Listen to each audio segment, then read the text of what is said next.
Hello, it's Elizabeth here with Giants Tarot on the 8th of November, and I'm just giving you information, some of it very old, most of it old actually, about the cards and symbols and things that are associated with today, because all the cards have a time aspect. They're all these metaphysical things, they all have a specific aspect to do with time. So these are the things that are to do with the 8th of November.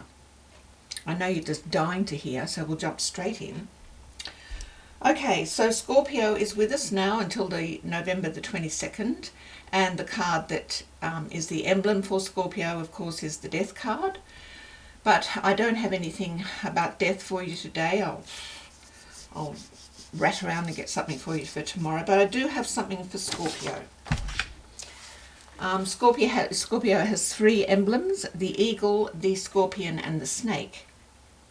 Snake medicine people are very rare. Their initiation involves experiencing and living through multiple snake bites, which allows them to transmute all poisons, be they mental, physical, spiritual, or emotional. The power of snake medicine is the power of creation, for it embodies sexuality, psychic energy, alchemy, reproduction, and ascension, and then in brackets, or immortality. The transmutation of the life-death-birth cycle is exemplified by the shedding of snake's skin, because of course a snake can just shed its skin and go on to a new life. They can walk straight out and never come back. It is the energy of wholeness, cosmic consciousness, and the ability to experience anything willingly and without resistance. It is the knowledge that all things are equal in creation, and that those things which might be experienced as poison can be eaten, ingested, integrated, and transmuted if one has the proper state of mind. The Six of Cups is the second 10-day period for the death time, or the death energy, and it's called the decanate. It's the second decanate of death, and it's all about responsibility and recognition of duty, and this energy is with us until the 12th of November. So a little reading I've got here for you is: our thoughts, memories, emotions are as valid in our shared existence as the physics, chemistry, and time through which we all locomate. I've got a reading for a Scorpio 8th division. A Scorpio 8 has been given a strong and stubborn will. You will require much discipline to keep it under control and make it serve your best interests. For years you may think the world is out to get you. I think it says get you, until you realize someday that you must adjust your own wants to the realities of everyday life. You are headstrong, argumentative, discerning, and secretive. You may sound like a bad-tempered package, but actually it isn't. Scorpio 8s are in fact usually likable, good-tempered, highly individualistic people. Your problems are brought about by errors in judgment, not by defects in spirit. Once you set your mind to something, you are like a horse wearing blinkers. You see only your predetermined goal, and you will not be deterred from it.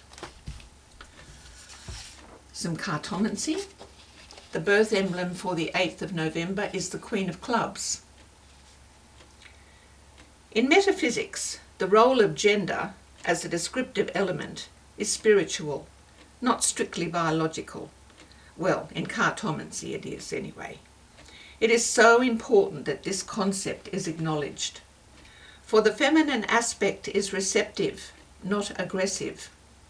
In earthly nature systems, the traditions of folklore, our shared cultural habitat, the domain of our customs, and lastly, in the way our upbringing teaches us the manners and institutions of exchange we use every day with each other, the feminine is considered and known to be receptive. And receptive are the nouns and the verbs in describing the Queen of Clubs. If everything was feminine receptive, the forces in play would simply receive and receive until we were all in a black hole somewhere. The feminine receptive is a type of magnetic pull, and of course the Queen of Clubs, as co-ruler with the King, not only supports his power base, but in her own court, on her own throne, she receives people. They bring to her their lives and needs and stories.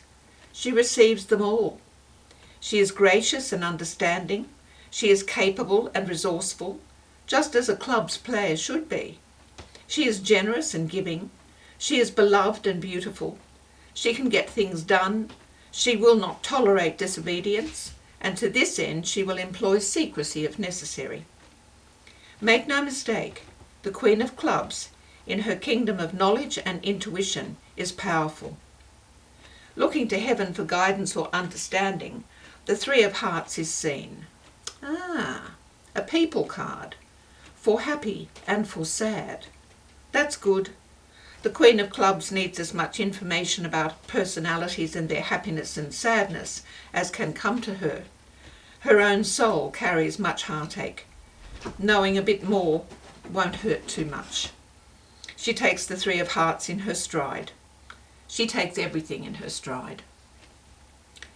Receptivity is powerful, not just because it is big and strong enough to take without being broken or destroyed, but because receptivity calls forth and protects the opposite or the other part. Depending on the system, receptivity is more than the docking point, the place of homecoming. It enables completion and creates the whole. The Queen of Clubs is a glowing, living portal of enormous strength, attracting, calling, magnetizing energies, events and enterprises that resonate with her frequencies. Often she operates undetected. Understand, when she receives, she probably receives the capsule of your immediate communication with her, but her openness and receptivity enable her to take more than that immediate offering. Clubs is knowledge and intuition. Engaging with the Queen of Clubs is offering a capsule that she is then able to dissolve in her great furnace of intuition and see further than you can see. Her intuition is connected to very high regions, and her control is therefore something you may not recognize until you have dealt with her for many years. What, you think? This kindly, glamorous person who has given me so much time, energy, money? Yes, the Queen of Clubs may not set out to control you, but her birthright as a queen will ensure it. Yes, she is kind and capable, loving and sacrificing. You can trust her to keep your secrets, and every memory you have of her will be deeply meaningful, magic, and rich. You will wonder at her wisdom, accept her judgments, and be so grateful for her unfailing logic. Her emotions seem constructed of these things, but if you go to the Queen of Clubs for help, you don't need emotions anyway. You need help. The universe is a tumble of effervescence, vitality, and power. We don't understand far more than we do. Even the Queen of Clubs agrees with this. But you see, we are all different.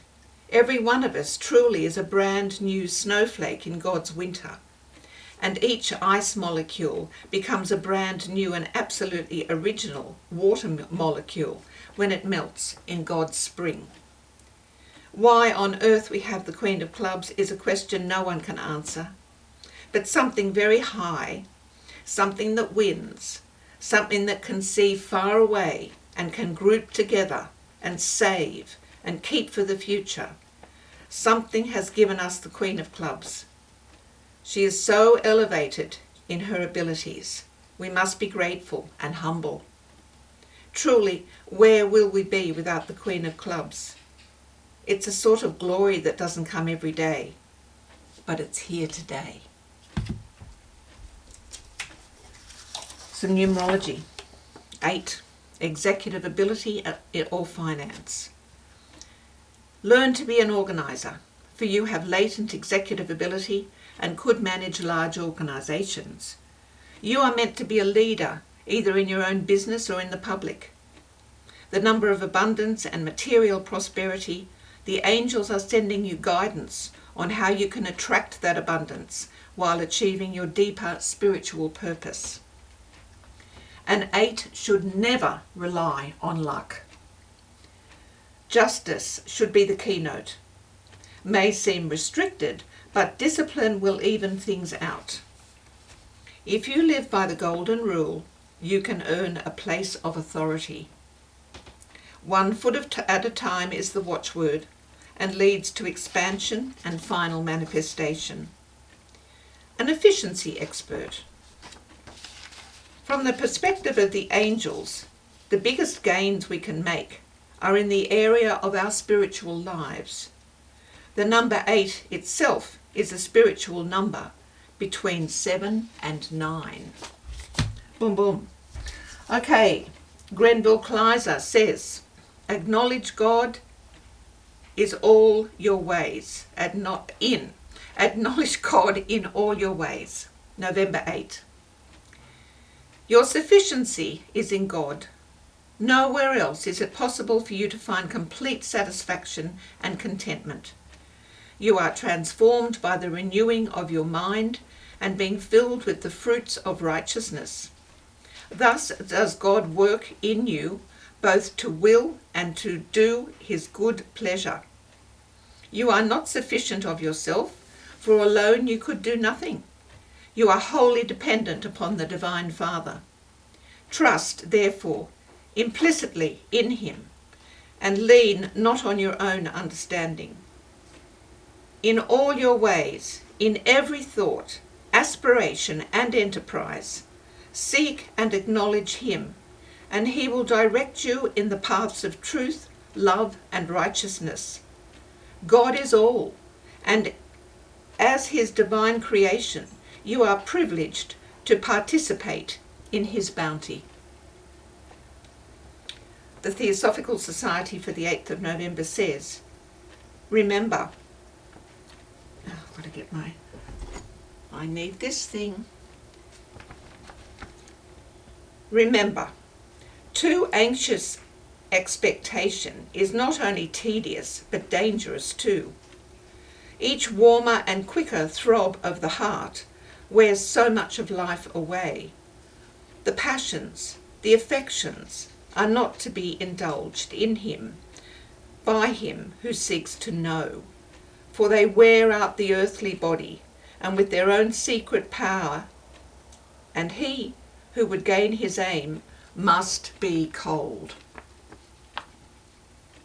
The birthday book for the 8th says, this birth date endows those having it with the promise of fair-mindedness and an unusually retentive memory for facts. It inclines towards interest in metalwork, mining, and metallurgy, and any such occupation should be more than ordinarily fortunate. System and routine should be practiced, if only that a partner, however attractive, may not have such qualities in great abundance. Okay. And finally, from 365 Things to Know, who were the Wright brothers for the 8th of November? Orville and Wilbur Wright were 2 American brothers who made the world's first controlled flights in a powered aeroplane. On December 17, 1903, at Kitty Hawk, North Carolina, the brothers made 4 flights between them in their number 1 flyer.